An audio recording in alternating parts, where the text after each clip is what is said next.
recording? Do I look okay, by the way, or do I look Yes. like complete? Because my makeup is like, I know it's hell, but No, I you're good. didn't really get all done this morning. You're good. Kind of the normal is get out and get going, you know what I mean?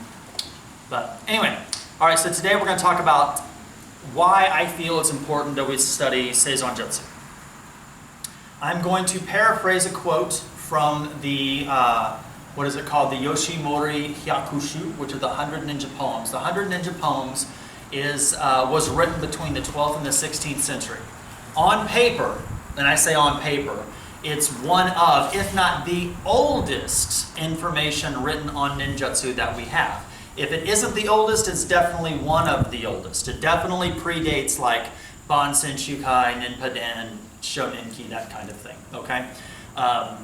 So that's its idea there. Now, inside there, it talks a lot about ninjutsu, and one of the things it discusses, it says every ninja, right? It says you need to have fire and water, because living in the wilderness or sleeping under the stars is immeasurable. It is something that every shinobi is going to do.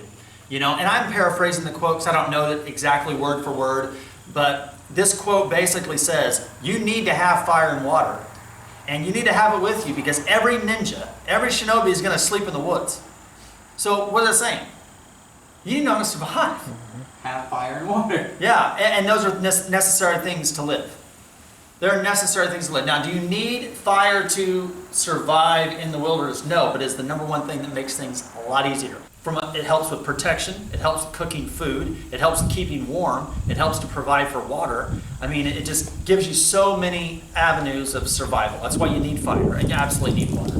So, but then it says, living under the stars or living outside is a part of a ninja's life. And the reason it says that is when you go from one prefecture to another, one city to another in the 15th century, you don't just get in a car and drive.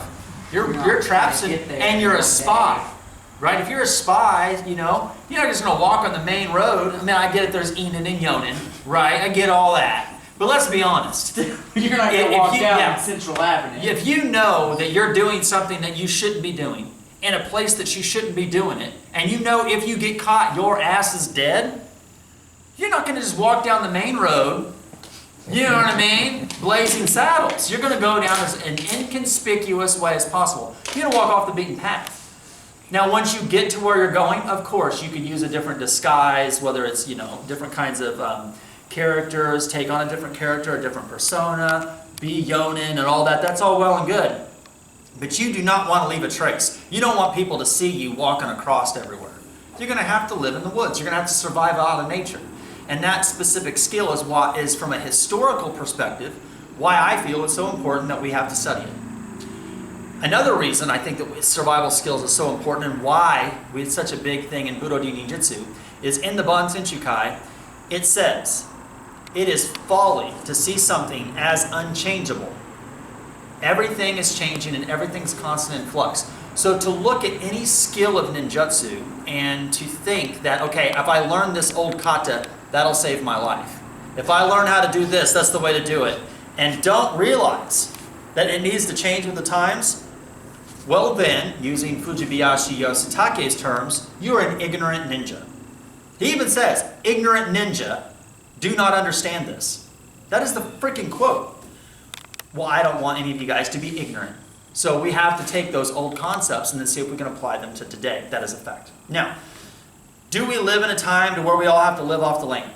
No, we don't. All of us, we live in an era where we work for our money, we pay for the light bills, we have a house, we have this.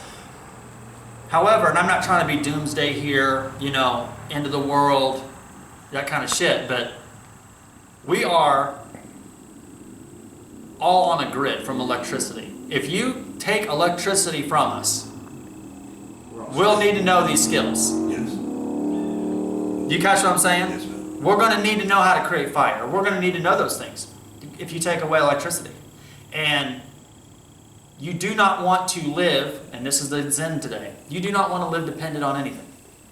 I don't want any of my students to have to feel that they have to live dependent on anything. We live in a world of dependency.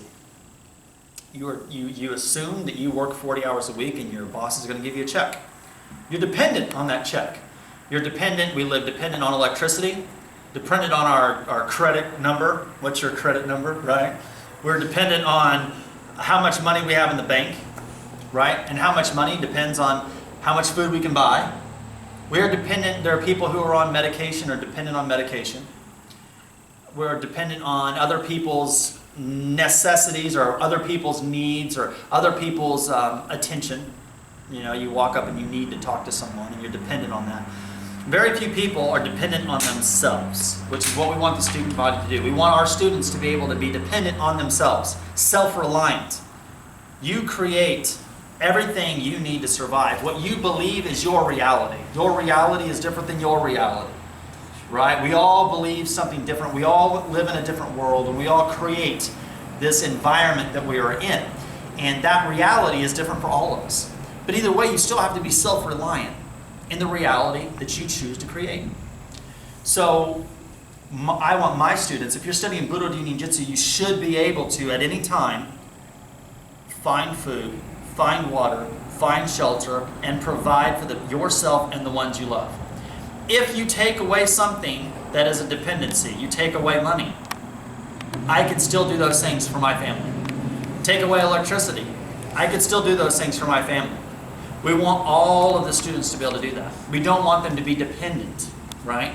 Now, a lot of times people would say, well, if you live in a house, why would you leave your house? You have a perfect shelter.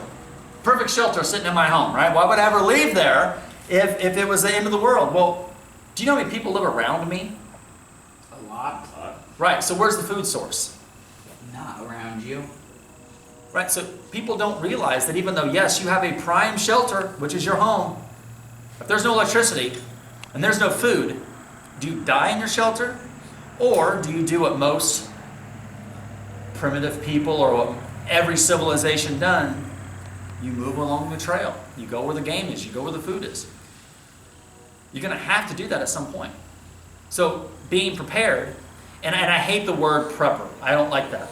Because to me, if you're a prepper, and I'm just, and again, it's my perception, right? Here's another Zen thought for you guys. Perception is an individual's idea of what they think they see based on their perspective of what they think they have experienced. Think about that. That is what that is. So I don't like the word prepper only because of what it means socially in our society. Could mean you prep for the bad. Well, in a way, that means you're living in fear. However, I think everybody should at least have, whoever lives in your home, however many people live in your home. For me, it's me, my wife, my 2 kids, my 2 dogs. You need to have enough food and water, multivitamins, antibiotics, or whatever it is for 2 weeks. Because I think it's realistic. I mean, if shit goes wrong, you go out of electricity, you should at least have 2 weeks. Not 2 years. Not a goddamn war bunker. I mean, don't live in fear, right? But you should be able to survive for a couple weeks, where you don't have to leave your home at the same time everybody else is leaving their home. Right? Because if I live in this block and everybody on the block goes this way, where are all those squirrels and rabbits going to come now? You are there. Right? So again, that's just being prepared. And to me, there's a difference between being prepared and being a prepper. One is just understanding the threat, you know, and then one is living in fear. I mean, you get people who like build bunkers and have like thousands and thousands of rounds of ammunition and all this shit. It's like, God damn. You know, really? Now I'm going to Walmart. I need to grab my gun. What are you doing? I'm going to get my gun. And I'm going to buy another 1,000 rounds of ammunition. Now that we talked about guns, goes right into this whole idea of dependency and survival. Because it's a good thing. People want to know, what do you think? Soke, Anshu, what do you think about guns? Mm-hmm. So I'm not anti-gun. I'm anti-stupid. Right? And hopefully even you guys on the video can understand that. The one thing about we are in this world, we are dependent on everything. We have this phone, and this phone, I can log onto this phone, and now I can see Facebook, and I can stick my tits and ass on Twitter, and everyone's going to give me all these compliments, right? And I put up a video, and everyone's, oh, Anshu, you're so freaking cool. And this one video channel like 2 days ago, this one channel has 5 million subscribers, and and they had like the top 10 ninjas, or they listed 10 real ninjas, right? And I'm on it, you know, and all this thing. It's just, and people could live in the ego, and you could let that just stroke them off all day, and they're dependent on Facebook, they're dependent on social media, they're dependent on all these things. Or you could just stop being attached to all these things. I like having social media. I like my Twitter. I wouldn't do it. I like my Facebook. I like making videos for YouTube. I like these things, but I am not going to allow myself to be dependent on it. I'm not trying to be Yoda in front of the video, but I think even Yoda said in one of his Star Wars movies, let go of everything you fear to lose. But it's basically, and again, I'm trying to quote the little fella, but I'm just saying that you need to let go of those things that you fear. And you need to be self-reliant on you. You create your reality. Just the same as you create your reality. So many times I have students that text me, they call me, and I'm so pissed at my life, and here I am, and you drive to work every day, and you go through your head on all those things that you wish you would have changed, and you don't like where you're at, or you wish you were somewhere else, but you're too scared to get out of the hole that you're in to do something different because you're dependent on what they're giving you, and you feel like if I do this, then I'm not going to get this, and if I do this, I'm going to lose everything. If you want to change, things have to change. Right? Yeah. If you want to change, things have to change. You can't change and have everything else be the same. Now, why are we talking? Now, why is it we automatically go from this conversation that we're having here on Kuden? Why does it go from historical ninja having water and fire and living under the stars, and then that turns into modern survival, and that turns into why we need it today, and what's the difference between a prepper and being prepared, and then how that gets into having some form of dependency, and then that dependency turns into reality, and now this reality has turned into fear, and all of this is for the same reason, because this is what we're trying to accomplish. We're trying to accomplish for every student to be self-reliant, for you guys to be able to understand why are we doing it, where did it come from, where does it need to go, and what is it that we need to do to be effective in the art that we're learning. You need to prepare now, right? If you fail to prepare, prepare to fail. And if you need to survive, if you have to go out there for 2 weeks and survive off the land because Kansas City's grid's out, you know, what happens if a tornado, you know, we live in Kansas, Toto, right? What happens if a tornado rips through here? You're going to have a while without electricity. So, and God forbid that. I'm not trying to say that, I'm not trying to instill fear here. All I'm saying is you need to be prepared for the worst. Prepare for the worst, hope for the best. But if you fail to prepare, prepare to fail.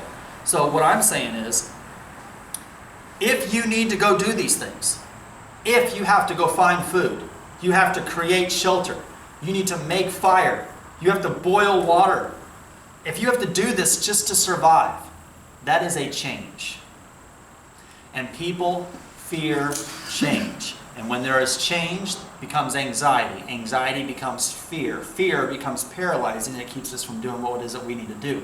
We, as martial art practitioners, as ninjutsu practitioners, needs to embrace the challenge, be prepared, take these skills, and hone them to the point to where we can do them no matter what and at any time. And not fear that, accept the challenge. If you fail, the people that you live with are probably going to fail too. Right? I mean, whoever you live with, I can guarantee, are not going to hunt as good as you're going to hunt. They're not going to track as good. They're not going to survive as good. They're not going to be able to provide as good. So you have to have these skills, because if you don't have them, who the fuck in your house is going to have them? So we're not just training for ourselves. We are being self-reliant on us so that we can prepare for the ones and provide for the ones that we love. And that is important. And that's why we do this shit out in the woods. Right? I get it, everyone martial arts school, learn to defend against a knife, defend against a gun. Well, like I said, how many times do you see that? Against nature. Yeah. How many times do you see someone having to defend against a knife compared to how many times you see people struggling in life? How many people have to survive in life? Right? How many people have to go out and provide in life? We see that every day. So why is it that we focus so much of our time on a situation that is not as possible, although we need to be prepared for that? But you are more than likely going to have to fight against the idea of starvation and heat and water. You're going to have that fight. way more than you're going to have to fight against someone putting a knife on your throat. And so many people, they out of fear, they want to prepare for the knife. Which, don't get me wrong, we train against the knife. I'm not trying to dumb that down. We train in martial arts. We're training to protect ourselves against the knife. What I'm saying is, people tend to stick to that and they never touch the stuff. And this is the shit that they got to do every day. Right?